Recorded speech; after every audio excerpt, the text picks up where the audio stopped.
السلام علیکم جی، میرا نام نوید سلطان ہے اور میرے ساتھ ہیں ڈاکٹر سعید خان جو کہ سائیکیٹرسٹ ہیں، اور میرے ساتھ ہیں ڈاکٹر عائشہ جہانگیر جو کہ ہماری میڈیکل آفیسر ہیں۔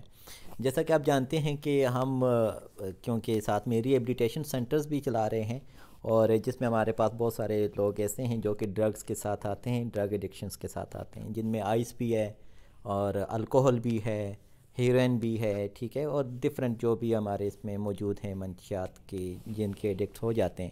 تو آج ہم ان دونوں سے پوچھیں گے کہ ان کو کیا کیا محسوس ہوتا ہے، ان لوگوں میں کیا کیا علامات آتی ہیں، ان کو ہم کیسے یہاں پر تو جتنا مینج کر لیتے ہیں کر سکتے ہیں، لیکن گھر جا کر ان کو کس طرح کی کیئر کی ضرورت ہوتی ہے، اور مختلف جو فیملی ہے اس کے اوپر اور مزید کیا رسپانسبلٹیز ہوتی ہیں تاکہ وہ ریلیپس بھی نہ ہوں، اور جو بچے ابھی نئے نئے اس میں لگ رہے ہوتے ہیں ان کو ہم کیسے کنٹرول کر سکتے ہیں یا پریونٹ کیسے کر سکتے ہیں۔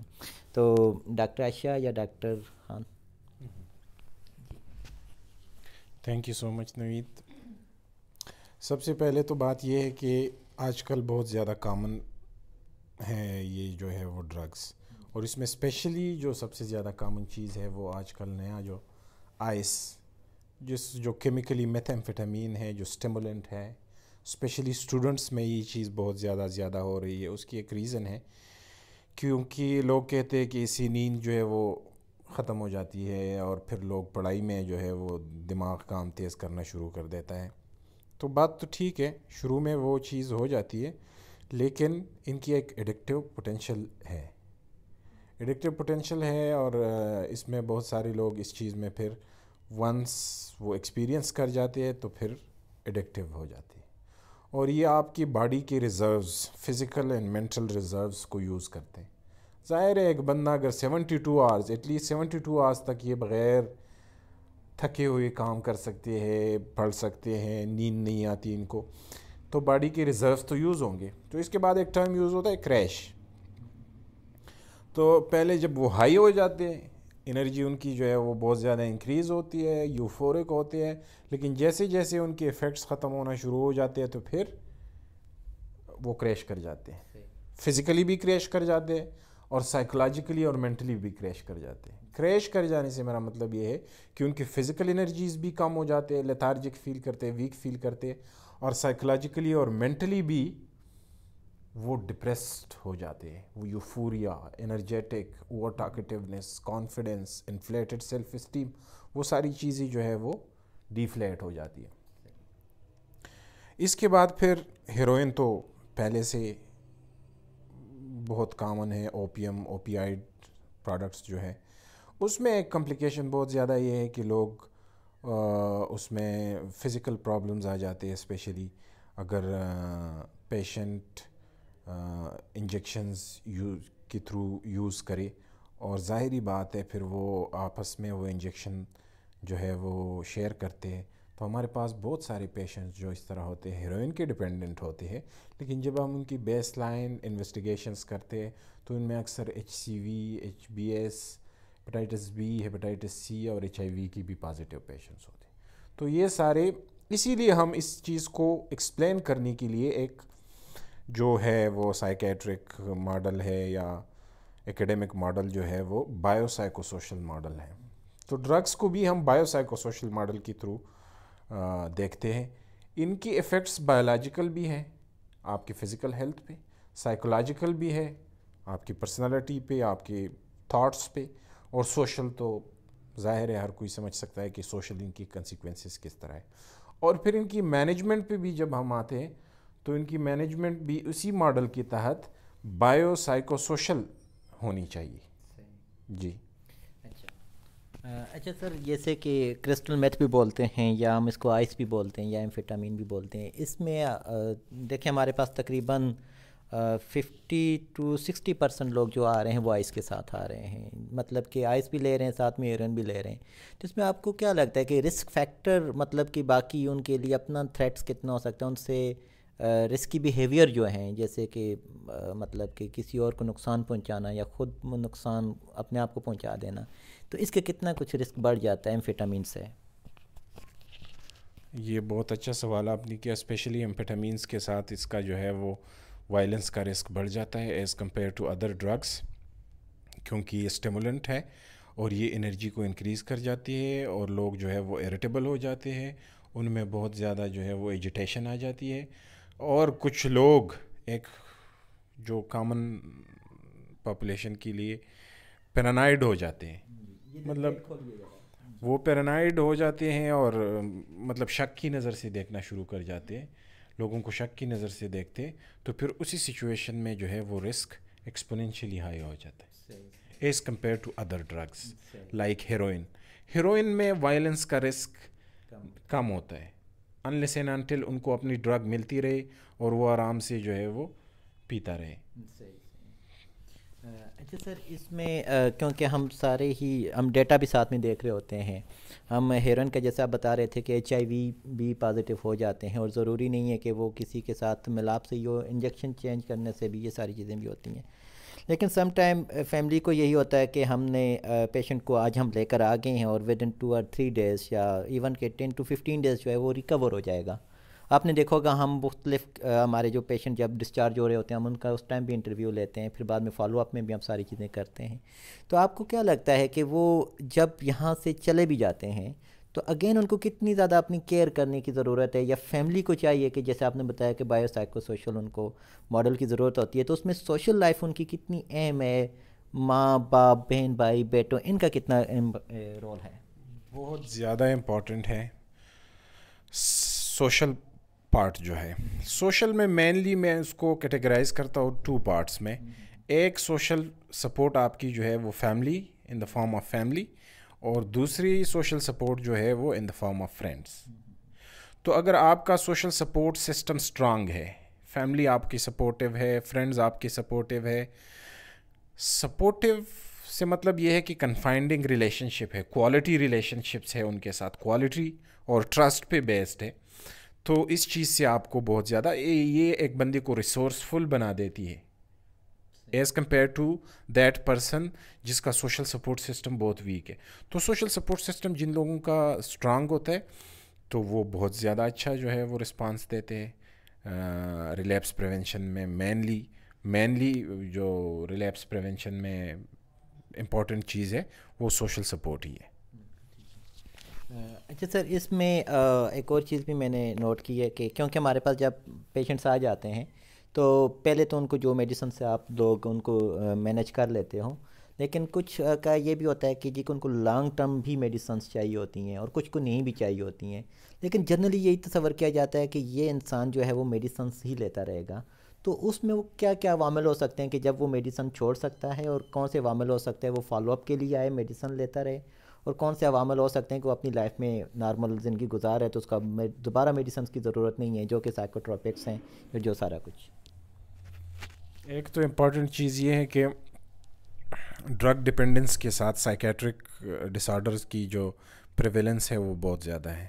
مطلب یہ نہیں ہے کہ ایک بندہ صرف ڈرگز لے رہا ہے تو آپ اس کی ڈرگ ڈپینڈنس کو ٹریٹ کریں گے۔ آپ سب سے پہلے اسکرین کرنا پڑتا ہے کیا کوئی سائیکیٹرک ڈس آرڈر ہے کہ نہیں، اسپیشلی ڈپریشن ہے، انزائٹی ہے، کوئی سائیکاٹک سمٹمز ہے کہ نہیں ہے، کوئی جو ہے وہ بائیپولر کی سمٹمز ہے کہ نہیں ہے، تو ساتھ ساتھ میں اس چیز کو ٹریٹ کرنا بہت ضروری ہے۔ پھر ہر ڈس آرڈر کی اپنی ایک ڈیوریشن ہے، اس ڈیوریشن کے لیے ہم ان کو ٹریٹمنٹ دیتے ہیں۔ ایز فار ایز جو فرض کرے ہیروئن کی ٹریٹمنٹ ہے تو ہیروئن کی کوئی اس طرح کی ٹریٹمنٹ نہیں ہے کہ آپ ان کو کوئی گولی دے دے تو وہ ان کے دماغ سے جو ہے سب کچھ ختم ہو جائے گا۔ اس میں ہم ریپلیسمنٹ تھراپی اس کو کہتے ہیں، کچھ ایسی دوائیں ہم دے دیتے ہیں کہ ان کی جو وڈرال سمٹمز ہے، جب وہ دوائی نہیں لیتے اور ان کو تکلیف ہوتی ہے تو اس کو وڈرال سمٹمز کہتے ہیں، ان کو کم کرنے کے لیے ہم وقتی طور پہ دوائی دیتے ہیں، پھر وہ اگر سمٹمز ختم ہو جائے تو وہ دوائی ہم بند کر دیتے ہیں۔ بہت شکریہ سر۔ اچھا ڈاکٹر عائشہ، آپ کیونکہ بہت عرصے سے آپ دیکھ رہی ہیں نا ہمارے جو پیشنٹس آتے ہیں سائیکیٹرک النس کے ساتھ بھی آتے ہیں اور ایڈکشن کے ساتھ تو آتے ہی آتے ہیں، ان کو کچھ کوموربیڈیٹیز ہوتی ہیں، بہت ساری چیزیں ان کے ساتھ چل رہی ہوتی ہیں، لیکن فیملی کے مائنڈ میں صرف یہی ہوتا ہے کہ ہم صرف اس کو ایڈکشن کے لیے لے کے جا رہے ہیں، تو باقی جو ٹریٹمنٹ ہوتا ہے ظاہری بات ہے اس کے لیے سائنٹیفک پروف ایک ٹیسٹ ہی ہوتا ہے، تو بہت سارے لوگوں کو یہ ہوتا ہے کہ جی خیر ہے اس کو ہم چھوڑ دیں یا کچھ اس طرح سے، تو آپ میں ابھی تک جتنے بھی دیکھیں تو ان میں سے آپ کو کیا لگتا ہے کہ زیادہ کون سے دوسری بیماریوں ان کے ساتھ رہی ہیں؟ جیسے کہ ہیروئن کے ساتھ بھی کچھ کوموربیڈیٹیز تھیں جو کہ میڈیکل چیزیں چل رہی تھیں. پھر ہم ایک ٹرم یوز کرتے ہیں کہ ڈرگ انڈیوس ڈس آرڈر ہو جانا، یعنی کہ وہ ڈرگ تو کچھ لے رہا ہے لیکن اس کی وجہ سے اس کو کوئی مینٹل ہیلتھ کے ایشوز آ رہے ہیں، ان کو مینیج کیے جا رہے ہوتے ہیں، سائیکیٹرسٹ اور کلینکل سائیکالوجسٹ مینیج کر رہے ہوتے ہیں، لیکن کچھ ان کو جو میڈیکل پرابلمس چل رہی ہوتی ہیں جس کی وجہ سے وہ اپنے اس ڈرگس کی طرف چلے جاتے ہیں، وہ کون کون سی بیماریاں ہو سکتی ہیں پاسبلٹی؟ سو بیسکلی ہمارے پاس جو پیشنٹس آ رہے ہیں they are of all ages mostly. ہمارے پاس there younger patients and there are patients above 40 and 30, so we have all stages کے patients آ رہے ہیں. so accordingly initially what happened کہ ہمارے پاس جو ایڈکشن کے ساتھ patients آ رہے تھے وہ اگر 40 above تھے جو بھی تھے ان میں بیسکلی جو comorbidities تھیں they were diabetics and one was hypertensive, and along with that there were patients who were having allergy جس کو کھانے سے الرجی تھی, and we have to diagnose کہ what was going on, یا اس کے پورے جسم پہ الرجی ہو گئی تھی. and after going through certain labs we get to know کہ we were the first one to diagnose کہ اس کو celiac disease تھی, and he was at the age of 40. and celiac disease میں اپنے ویورس کو بتاتی چلوں یہ بیماری ہوتی ہے جس سے پیشنٹس کو ویٹ کی الرجی ہوتی ہے, تو وہ پیشنٹس کو یہاں پہ آ کے ہم نے ڈائگنوز کی. تو اٹس ناٹ نیسسری کہ if the patient comes with any addiction so that's the only thing we have to treat, and there are certain problems we have to deal with them also, and وہ ہم evaluate کرتے ہیں, وہ ہمارا کام ہوتا ہے apart from what psychiatrists do and what psychologists do. ہم medically ان کو ایویلویٹ کرتے ہیں. اس کے علاوہ یہ ہے کہ since corona is very pandemic all over the world, اب کیونکہ ہم یہاں جو پیشنٹس آتے ہیں they have been screened for corona, but apart from that ہم یہ دیکھتے ہیں کہ ان کو جو انڈیمک النیسز چل رہی ہوتی ہیں, کوئی ڈائریا ہو, ریسپیریٹری النیسز ہوں, we have to deal with that. Patient can not, since patients are living together, there are so many patients around, and if the one gets any respiratory illness there is a possibility of other getting also. See, so ہمیں وہ بھی پھر treat کرنی ہوتی ہیں so that ہمارے دوسرے patient safe رہیں. اس کے علاوہ اٹس ویری امپورٹنٹ کہ ہم ان کو ہر میڈیکل اسٹیج پہ ڈیل کریں, مینٹلی بھی, سائیکولوجیکلی بھی, اینڈ ان کی جو دوسری النیسز چل رہی ہیں ہم ان کو بھی ایویلویٹ کریں اور ٹریٹ کریں, and that is what we do here, and this is our team, and that's how a single patient is dealt with 3 professionals. So yeah, that's from my side. اچھا, جیسے آپ نے سیلیک ڈیزیز کا بتایا تھا نا, تو ان کی ہسٹری یہ کہ کیونکہ موسٹلی جب فیملی کانٹیکٹ کرتی ہے تو موسٹلی میں ہوتا ہوں یا کوئی سائیکالوجسٹ ہی اپروچ کر رہے ہوتے ہیں ان کو, تو وہ انہوں نے یہی بتایا تھا کہ ہمارا جو پیشنٹ ہے نا اس کو کوئی مینٹل ڈس آرڈر ہو گیا ہے. چلیں وہ بھی ان کے ساتھ میں تھا, اور جب ہم نے ان کی ادھر لے آئے تو ہم نے وہ ساری چیز دیکھی, تو اس کے بعد ہم نے ان کو کچھ آپ نے بتایا تھا کہ جی کہ یہ پریکاشنس ہیں, اب آپ نے جیسے کہ گندم نہیں کھانی, تو واپس جا کر فیملیز کو یہ لگتا ہے کہ جی کہ اب ہمارے بچے کو وہاں پر گندم سے دور رکھا گیا تو اب اس کو کھان لینی چاہیے.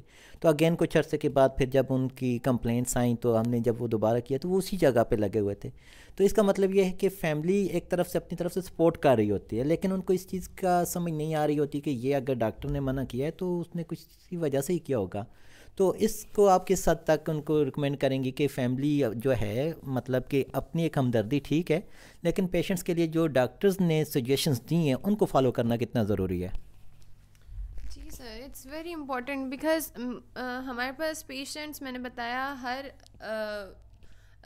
دیر پیشنٹس جو دیہات سے آئے تھے, دیر پیشنٹس جو کہ فارنرس تھے وہ بھی آئے تھے, اینڈ وہ پھر ڈسکرپنسی آتی ہے ان اے اسٹیٹ کہ there people who are very educated and ones جو اتنے ایجوکیٹڈ نہیں ہوتے, اینڈ ان کو ان چیز کا اندازہ نہیں ہوتا کہ ان کو وہ جو النیس ہے وہ بہت مائنر لگ رہی ہوتی ہے, بلکہ وہ ہمارے لیے بہت میجر النیس ہوتی ہے, بیکاز ہم پاکستانی ہیں and we have been eating roti since we have been born, see, and roti is made up of gandum, right. So ان پیشنٹس کو آئی انڈرسٹینڈ کہ ان پیشنٹس کو یہ ریئلائز کروانا کہ that the patient is allergic to wheat اور گندم, یہ تھوڑا ڈیفیکلٹ ہوتا ہے. So for that we do counselling, that's the only thing we can do.